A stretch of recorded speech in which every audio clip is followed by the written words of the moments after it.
I don't wanna go home, I don't wanna go home, I don't wanna go home, but I can't stay here. Well, it's closing time, I ain't got a dime, I got whiskey on my mind, but I can't stay here. I don't wanna go home, I don't wanna go home, I don't wanna go home, but I can't stay here. I got nowhere to go except this path that I chose as I reap what I've sown, but I can't stay here. I don't wanna go home, I don't wanna go home, I don't wanna go home, but I can't stay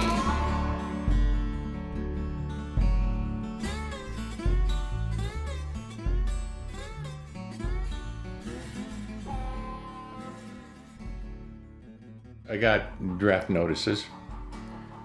This is in the late 60s.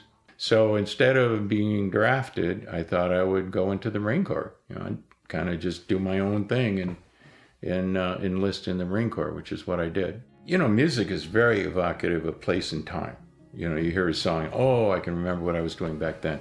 And music was central to the Vietnam experience because we were that whole generation. You had to have some kind of a way to get through the rude realities of life and death. We had these Prick 25 radios that were popular, that were our tool at the time. And so there were frequencies, that kind of secret frequencies that we shared among ourselves. It's kind of an underground music thing where we would find a frequency that some guy was playing music on. And so people would play their tape recorders or play, albums from whatever music that they had. They would put that on that frequency and we'd listen to that. I was poor and I wanted to go to college, and I knew there was, no chance my family would help me, and so that was a motivation. But my grandfather, landed on the beaches in Normandy in World War II as a combat engineer. My father had served in this unit of combat engineers, so there was also a tradition, and I wanted to serve. I did all 8 years in the National Guard and Army Reserve, and I actually got out 1 month before 9/11. And I'm just starting to have this vision of myself 10 years from now being that guy in a bar talking about how I got out of the military 1 month before 9/11. So I re-enlisted, and I was ready to go to the borders, to wherever they needed us, and defend our country. And then Uncle Sam had a different plan and started using the National Guard as regular old soldiers. And by March of 2003, we're on our way to Iraq. Coming home was the most difficult part of the experience. In retrospect, it was worse than the combat itself. We adapted to a life in hell, and it truly was hell on earth. In combat, I had been scared literally to where my body thought I was dead. It did a lot of damage to us, and everybody came home with PTSD, which they didn't even know what it was at that time. It was hardly identified. There were a lot of guys, I had a heck of a time living with it. I made 2 attempts on my life after I got home. I self-medicated with marijuana and alcohol and whatever I could find, but by and large those 2, just to keep the wolves at bay. I got to the point where I didn't want to sleep and stopped sleeping for a very long time, because I did not want to go back into my repeated nightmare. So then that's when I sought help and started, stopped drinking and smoking marijuana and really applied myself to healing. In the military, you're really not allowed to be hurt. They just teach you to suck it up. And so that's what gets driven into you when you're 17 years old. So now you're back from the war and you go to the VA and you've been having this horrible experience of nightmares and PTSD and anxiety and sweating, and you walk into the doctor's office, say, how you doing? You say, I'm okay, because that's what you've been trained to say. I'm okay, I can do another mission. This first year home, I'm going to the VA because I can't deal with it, but I'm not really telling them everything that's going on, just kind of what I think I need them to deal with. And then and they're just popping me full of pills, and that whole experience just spiraled out of control. And all of a sudden, one day in the spring of 2008, it hit me. This isn't going away. It hasn't for 4 years. It's getting worse. The only recourse is these zombie drugs that make me into this, shell of a human being. And then when I don't take those, I self-medicate with alcohol and I become violent. And then one day it hit me. The Army taught me, you have a unit in downrange, in the combat zone, you keep yourself alive, keep your buddies alive, accomplish the mission. That's what you got to do. And I realized there's a threat to my team. Now, the military taught me what to do when there's a threat to my team. Downrange, my team would have been my unit. Something's trying to hurt my unit, take out the threat. Now I'm home, and my team is my family. And there is something trying to that could hurt my family. It's this drunken, rage-filled PTSD veteran that lives in our house. And it just occurred to me one day, the safest thing for everybody involved in this equation is to eliminate the threat.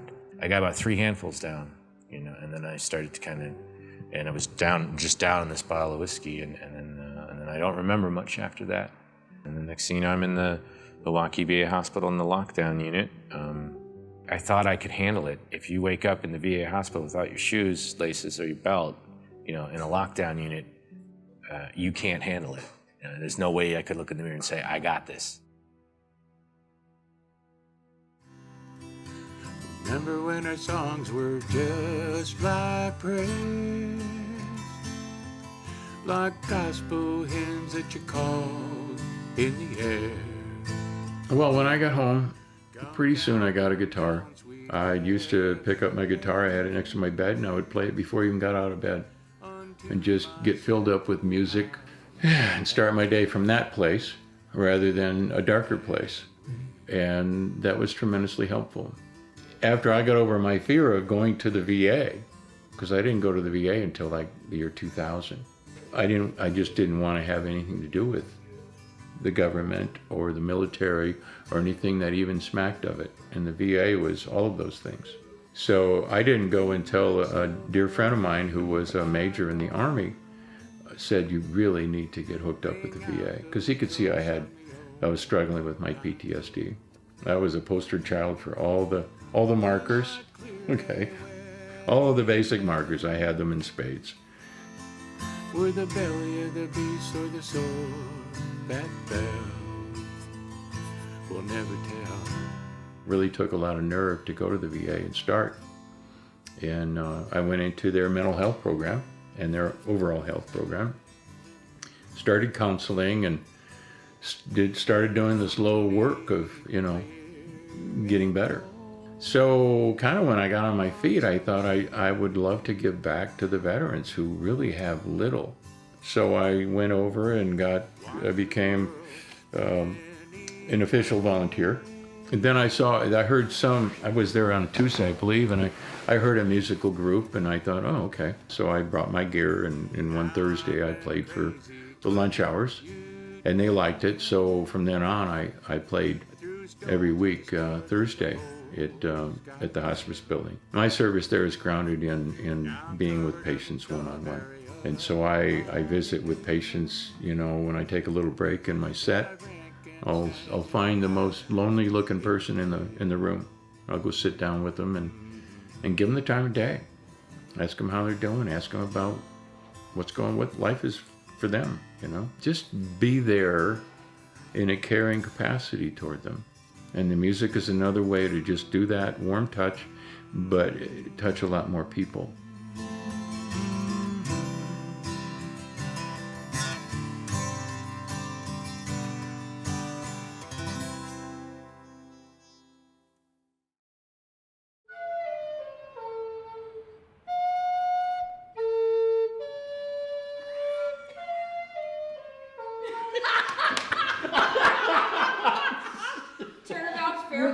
Which sung means I am tone deaf.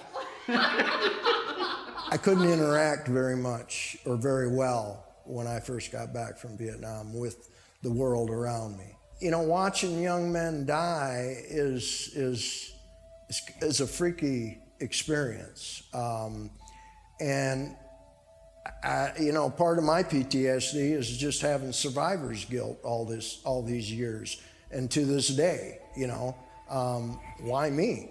I suffered suicidal ideations for about 40 years, And I finally broke down and had a 9mm in my eye and was ready. If there was 3 pounds of trigger pull, I had about 1.5 pounds pulled up. And I heard God telling me that he would rather I didn't do that. But I didn't know what to do. So I went over to the VA seeking help. And they did give me a considerable amount of help, and I did get my head screwed on a lot better.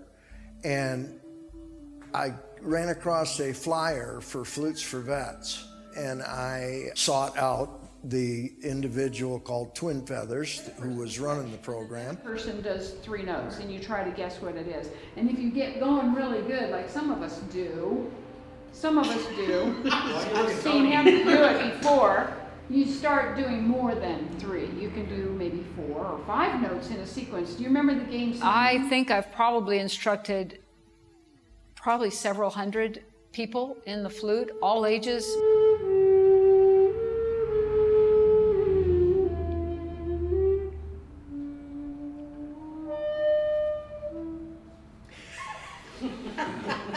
I was first introduced to the flute in Patagonia, Arizona. There's a guy down there, Odell Borg, who owns High Spirits Flutes, which is a flute, he's a flute maker.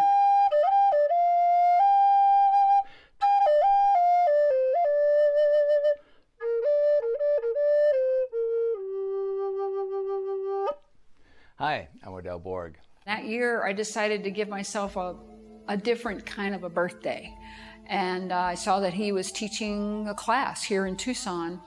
And I said, well, I'm just going to do it. I'm going to learn how to play the Native American flute. So when it was time for class, the class was canceled because there weren't enough students here in Tucson. So I called him up and I said, hey, Odell, you know, your class was canceled and I still want to learn. He says, come on over. We'll sit on the porch. I'll teach you how to play. I went over. I sat on the porch. He handed me a flute and he gave me the 5-minute lesson. It was about an hour, you know. He gave me an hour's worth of instruction and we just chatted and I played a little bit. We're going to do 1 breath for each note. We're going to go up the scale, but we're going to skip this one. We're going to leave that one on. 2 years ago, I got hooked up with the VA.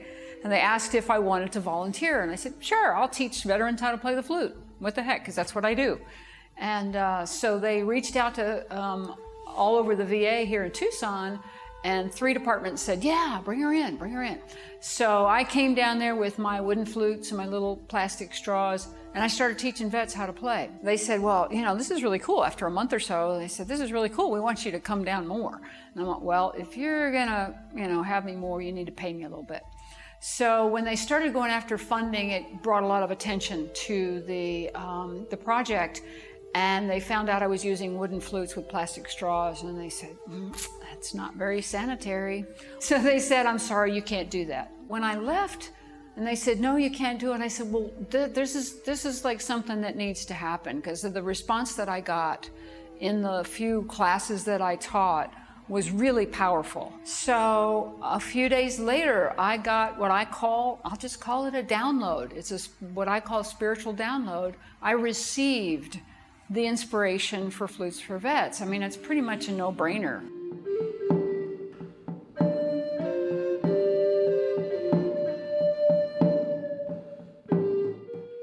And so I just started. I just started teaching. I started networking with some of the veteran organizations and saying, hey, we're teaching. We are now a nonprofit, and we got a grant this year to send 3 guys to training. So we're really cooking, and it's you know, it's been just a wonderful journey, and we've got tons of these guys and gals that come that have really benefited from it. The vision is international. It's an international program that is growing from Tucson.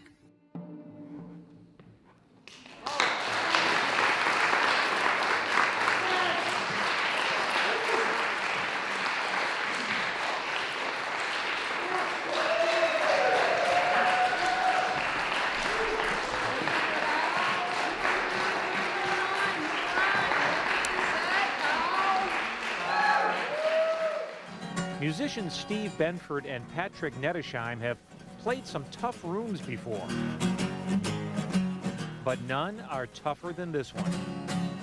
The venue is the Spinal Cord Injury Unit at Milwaukee's VA Hospital. Back in fall of 2006, a gentleman was referred to me for guitar lessons by the name of Dan Van Buskirk. Dan had told me that he was really concerned about his ability to learn how to play the instrument because he dealt with the challenges of PTSD. He was a combat Marine back in 1968 and 69. So I told Dan, hey man, I've never turned a student away from lessons and I don't plan on starting now because you have PTSD. Come on in, let's rock and roll. So Dan did. The same courage that got him through Vietnam got him to lessons every week. And he learned how to play the instrument. But during that period, a real teamwork and camaraderie developed between Dan and I. In spring of 2007, Dan asked me if I would like to join him at the VA Medical Center in Milwaukee, Wisconsin, to perform for some of the men and women in spinal rehab. On the way down, I stopped by a local music store, and a good friend of mine who owned the store, Joe Gallenberger, gave me 2 guitars to present to 2 of the vets at the VA. We presented those 2 guitars at the VA, and both of these vets lit up like a holiday, and they were just so happy to be blessed with these instruments. But it came really apparent that we needed to teach these men how to play, or those guitars might end up in the closet or under the bed. So the lessons started. After a few weeks of doing this, the nurses said, please come back again, come back again. The overall feelings of well-being that these 2 gentlemen had, they said, were improving by the day. They had never seen anything like it with these folks. And we continued on with what we saw was our new mission, to grow this, to bring guitar playing and lessons and the joy of music to more veterans that were struggling, again, with the challenges of PTSD. We have given away more than 4,000 guitars, more than 40,000 lessons, at 120 plus chapters in more than 40 states. This is nationwide.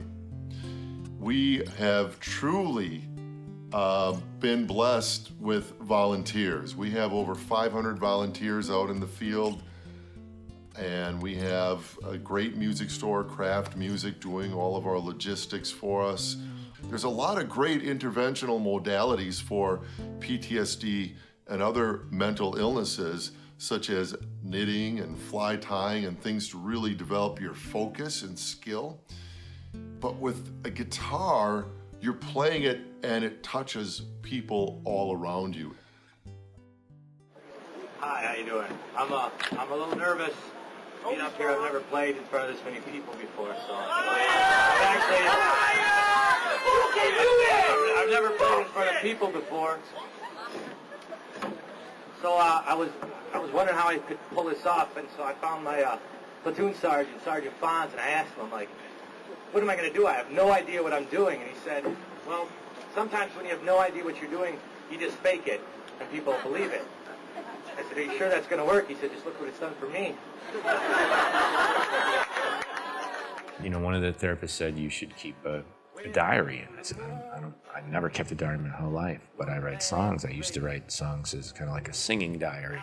And he said, you should try that. And I had tried to write songs those whole 5 years, but it always triggered the PTSD. All those emotions had been kind of knotted together. So even a happy song would remind me of the happiness we stole from a family when their child was killed in an incident. But I'm starting to realize, like, these should be finished. This is probably what I need to do. I need to do what I've always done with music since I stopped wanting to be that rock star. I take that negative emotion, turn it into a song, and get it out. But it was too heavy, and I was too fresh from that injury. But then I met a gentleman named Olivier Morel, who was making a documentary called On the Bridge about PTSD. He wanted to make this documentary, and he had heard the song Trying to Find My Home. That was the one song I was able to finish about the war in those 5 years.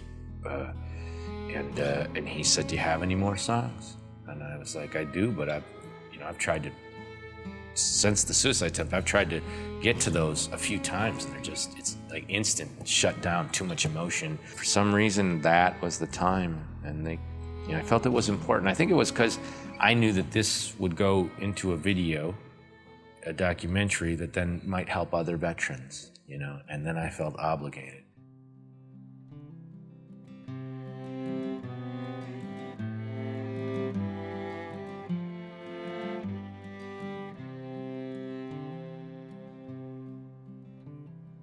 How do they expect a man to do the things that I have, come back and be the same?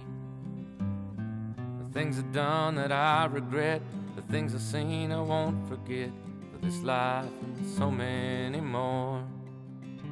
But I'm trying to find my way home.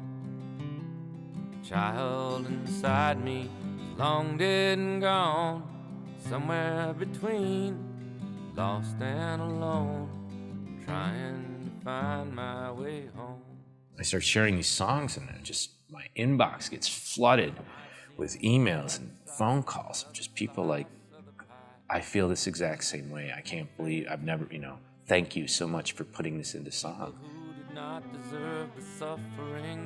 And I say it to the divine, whatever you want to call it. I'm like, you know, great, there's 3 people as effed up as me. Oh great, now there's 4. So now there's me and these 3 people who've told me that this music spoke to them. There's 4 of us, you know, and then 5, and then 6. And I'm like, all right, well, it was kind of like a dare. I'm like, if I get 10, I'll do something with this. I'll do something more than just this one CD. I will.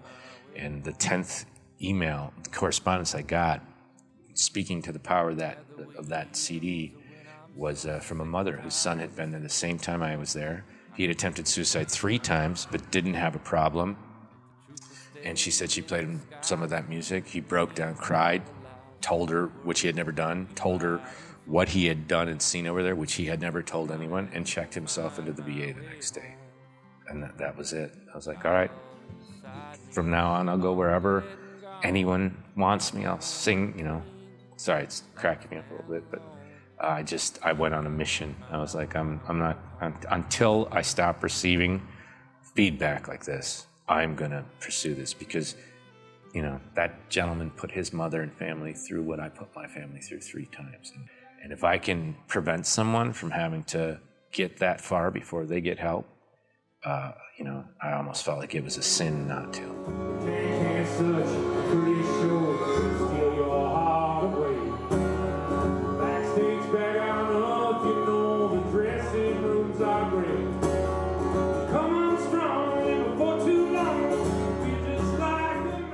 Within 3 years, I had traveled 300,000 miles, performed 300 some shows, and I think in that time it was 18 suicide preventions.